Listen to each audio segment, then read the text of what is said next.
नमस्कार दोस्तों, मैं देवकरण कालेरा क्लासेस में आपका स्वागत करता हूं। आज हम परमीबिलिटी, पारगम्यता और ओस्मोसिस परासरण के बारे में अध्ययन करेंगे। सबसे पहले पारगम्यता, वह सीमा जहां तक झिल्ली किसी पदार्थ की गति को होने देती है या रोकती है, झिल्ली पारगम्यता कहलाती है। किसी भी पदार्थ का कोशिका में प्रवेश करना या फिर कोशिका से बाहर निकलना कोशिका झिल्ली के पारगम्यता पर निर्भर करता है। कोशिका झिल्ली की पारगम्यता के आधार पर झिल्लियों के निम्न प्रकार हैं। सबसे पहले पारगम्य झिल्ली, परमिएबल मेम्ब्रेन। परमिएबल मेम्ब्रेन वह मेम्ब्रेन है जो विलेय और विलायक दोनों के अणुओं को अपने अंदर से गुजरने देती है। विलेय और विलायक दोनों के अणुओं को अपने अंदर से गुजरने देती है। उदाहरण इसके देखें हम, उदाहरण के लिए तो इसमें परमेबल में सबसे पहले उदाहरण हम ले रहे हैं कोशिका भित्ति, सेल वॉल, और एक और इसमें देखें तो फिल्टर पेपर। दूसरा प्रकार है वर्णनात्मक या विभेदनात्मक झिल्ली, सिलेक्टिव या डिफरेंशियली परमेबल मेम्ब्रेन। जो वर्णनात्मक और विभेदात्मक झिल्ली है, यह क्या है? यह विलायक के अणुओं को, जैसे जल है, उनको तो अपने अंदर से गुजरने देती है, जबकि जल में घुले हुए कुछ पदार्थ जैसे सोडियम, पोटेशियम और क्लोरीन, इनको अपने कुछ सिलेक्टिव सॉल्यूट्स को अपने अंदर से विलेय को गुजरने देती है। इसके उदाहरण हम देखें तो इसके उदाहरणों में है प्लाज्मा झिल्ली,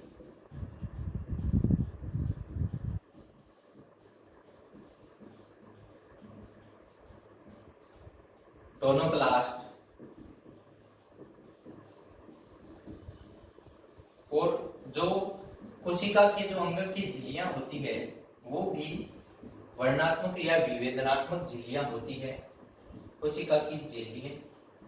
तीसरा प्रकार है अर्धपारगम्य झिल्ली, सेमी परमिएबल मेम्ब्रेन। अर्धपारगम्य झिल्ली, जो सेमी परमिएबल मेम्ब्रेन होती है, वह विलायक के अणुओं को तो अपने अंदर से गुजरने देती है, जैसे जल है उनको, और जो विलेय के अणु है उनके लिए पूरी तरह से अपारगम्य होती है अर्धपारगम्य झिल्ली। सेमी परमिएबल मेम्ब्रेन अर्धपारगम्य झिल्ली के उदाहरण की जब हम बात करें तो इसमें कर्तरिक झिल्लियां, सेलोफेन,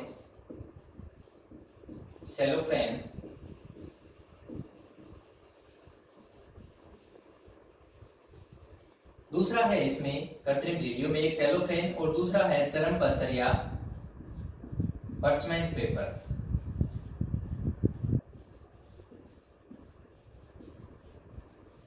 इस प्रकार से ये अर्धपारगम्य झिल्ली। लास्ट जो इसकी झिल्ली का प्रकार है अपारगम्य झिल्ली, इम्परमिएबल मेम्ब्रेन।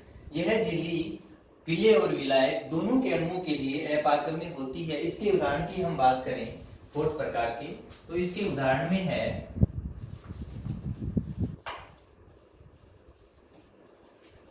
बात करें तो इसके उदाहरण है क्यूटिकल उत्तप्त, कॉर्क, कार्ब, और तीसरा इसका उदाहरण है सुबेरिनाइज्ड या फिर लिग्निफाइड सेल वॉल।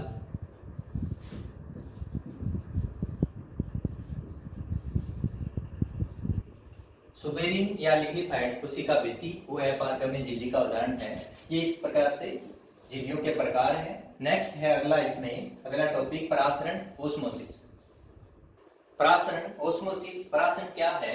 अर्धपारगम्य झिल्ली सेमी परमिएबल मेम्ब्रेन के द्वारा होने वाला साधारण विसरण, डिफ्यूजन ही परासरण कहलाता है। इसकी दूसरी परिभाषा अगर हम देखें तो अर्धपारगम्य झिल्ली के द्वारा विलायक सोलवेंट के अणुओं का विलय सोल्यूट के अणुओं की तरफ होने वाली जो गति है उसको ही परासरण कहते हैं। एक और परिभाषा अगर हम देखें इसमें तो सेमी परमिएबल मेम्ब्रेन के द्वारा कम सांद्रता वाले विलयन का अपनी अधिक सांद्रता वाले विलयन की ओर होने वाली गति को परासरण कहते हैं। जैसे उदाहरण के लिए हम देखें तो एक तरफ यहाँ पे 99% जल है H2 और दूसरी तरफ 95% H2 है, तो यहाँ तो ये 1% का सॉल्यूशन हो गया और यहाँ दूसरी तरफ 5% सॉल्यूशन है। तो इनमें जो गति होती है वो 99 से 95% H2O की तरफ होते हैं, क्योंकि यहाँ पे 1% विलयन है और यहाँ पे 5% विलयन है, तो इसलिए ये कम सांद्रता वाला विलयन है और ये अधिक सांद्रता वाला विलयन है। तो परासरण के द्वारा कम सांद्रता वाले विलयन से अधिक सांद्रता वाले विलयन की ओर गति हो रही है। परासरण की क्रिया को समझाने के लिए हम थीसल के प्रयोग के द्वारा देखते हैं। इसमें क्या है कि एक थीसल कीप को शर्करा के घोल में भरकर इसको उल्टी थीसल कीप को शर्करा के घोल में भरकर रख देते हैं। फिर इस थीसल कीप के इस सिरे के ऊपर पार्चमेंट पेपर या अर्धपारगम्य झिल्ली है जो उसको हम बांध देते हैं। अब क्या करते हैं हम, ये जो अर्धपारगम्य झिल्ली है सेमी परमेबल मेम्ब्रेन, यह क्या करती है कि ये सिर्फ विलायक के अणुओं को अपने अंदर से गुजरने देती है। अब इसको हमने थीसल कीप को एक जल से भरे हुए बीकर के अंदर रखा।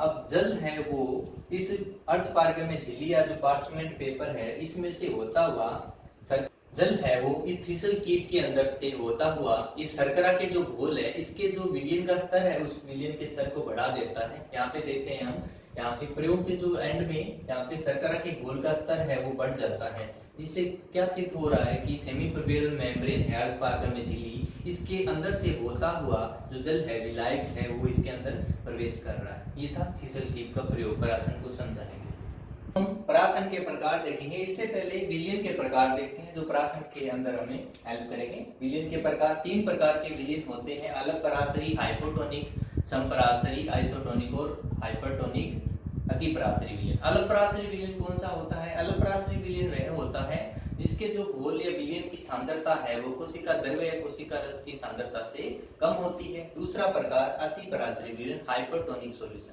हाइपरटोनिक सॉल्यूशन वह है जिसकी सांद्रता कोशिका रस व कोशिका द्रव्य की सांद्रता से ज्यादा होती है। और तीसरा प्रकार समपरासरी विलयन, इस विलयन की सांद्रता कोशिका की सांद्रता के बराबर होती है। तो ये 3 प्रकार थे विलयन के। अब हम देखते हैं परासरण के प्रकार। परासरण के प्रकार में सबसे पहला अंतःपरासरण एंडोस्मोसिस।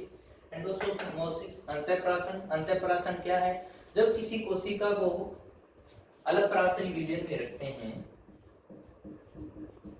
जब किसी कोशिका को अलग परासरी विलयन हाइपरटोनिक सॉल्यूशन में रखते हैं तो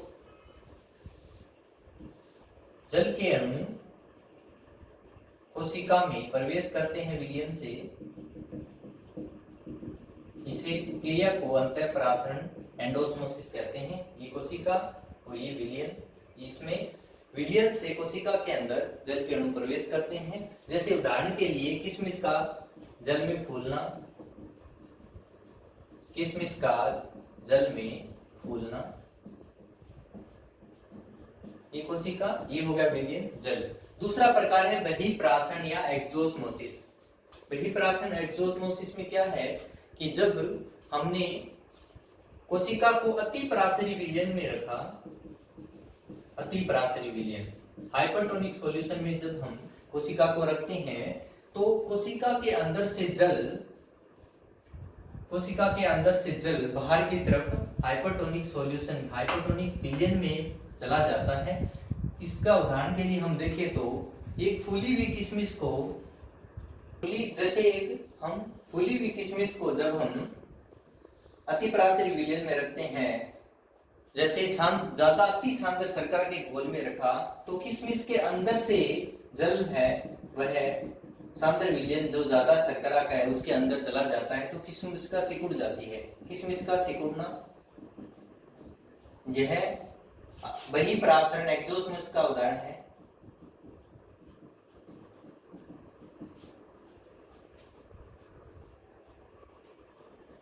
परासरण दाब, आगे बात करते हैं परासरण दाब की, ऑस्मोटिक प्रेशर की। परासरण दाब क्या है? परासरण दाब वह दाब है जो शुद्ध जल के अणुओं को अर्धपारगम्य झिल्ली के दूसरी ओर स्थित घोल में प्रवेश करने से रोकने के लिए आवश्यक होता है। इसको परासरण दाब कहते हैं, ऑस्मोटिक प्रेशर कहते हैं।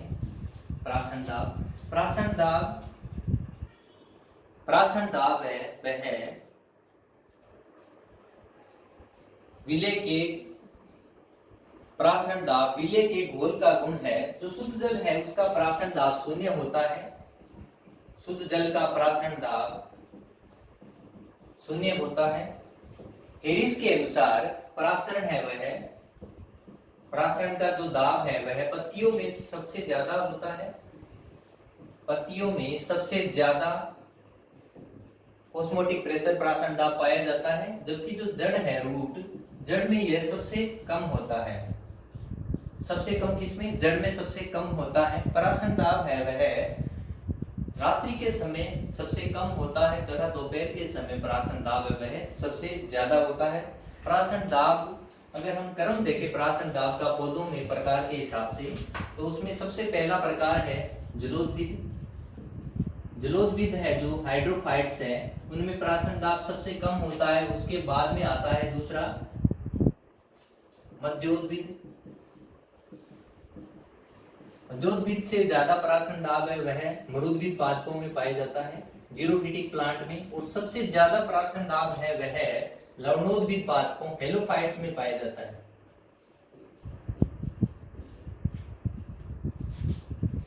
इस प्रकार से जो क्रम है ऑस्मोटिक प्रेशर का, जलोदविद जो हाइड्रोफाइट्स है उसमें सबसे ज्यादा होता है, सबसे ज्यादा। उसके बाद में आता है मध्योदविद या समोदविद। समोदविद में मीजोफाइट्स में, उसके बाद मरुदविद जीरोफाइट और लवणोदविद हेलोफाइट्स है, इसमें सबसे ज्यादा ऑस्मोटिक प्रेशर पाया जाता है। ज्यादा जो है प्राशन दाब वो हेलोफाइट में, सॉरी वो यहाँ पे जलोदविद में सबसे कम होता है। सबसे कम प्राशन दाब है वो जलोदविद का, सीक्वेंस की बात करें। और सबसे ज्यादा लवणोदविद का। जल है वो अपने कम ऑस्मोटिक प्रेशर से अधिक ऑस्मोटिक प्रेशर, अधिक प्राशन दाब की तरफ गति करता है जल। ये इस तरह से प्राशन दाब के बारे में हमने देखा। अब आगे इसमें देखते हैं प्राशन का महत्व, इंपोर्टेंस ऑफ ऑस्मोसिस। प्राशन का क्या महत्व है? प्राशन के द्वारा, रूट हेयर के द्वारा जल का जो अवशोषण होता है, और इसके साथ ही पादपों के अंदर एक कोशिका से दूसरी कोशिका में विसरण है वो भी प्राशन के द्वारा होता है। दूसरा अगर हम इसमें देखें इसकी इंपोर्टेंस, तो जो पौधे के विभिन्न भागों हैं या अंग है उनमें जो वितरण है वो भी प्राशन के द्वारा ही होता है। और एक और इसके अंदर हम इंपोर्टेंस को देखें तो जो प्राशन की क्रिया है, ऑस्मोसिस की जो प्रोसेस है, उसके द्वारा पौधों को हिमीकरण, फ्रीजिंग और शुष्कन है डेसिकेशन, इनके प्रति प्रतिरोधी बनाई जाती है। प्राशन की प्रोसेस के द्वारा पौधों को हिमीकरण, फ्रीजिंग और शुष्कन की प्रति प्रतिरोधी जो क्षमता है वो प्रदान की जाती है। थैंक्स दोस्तों।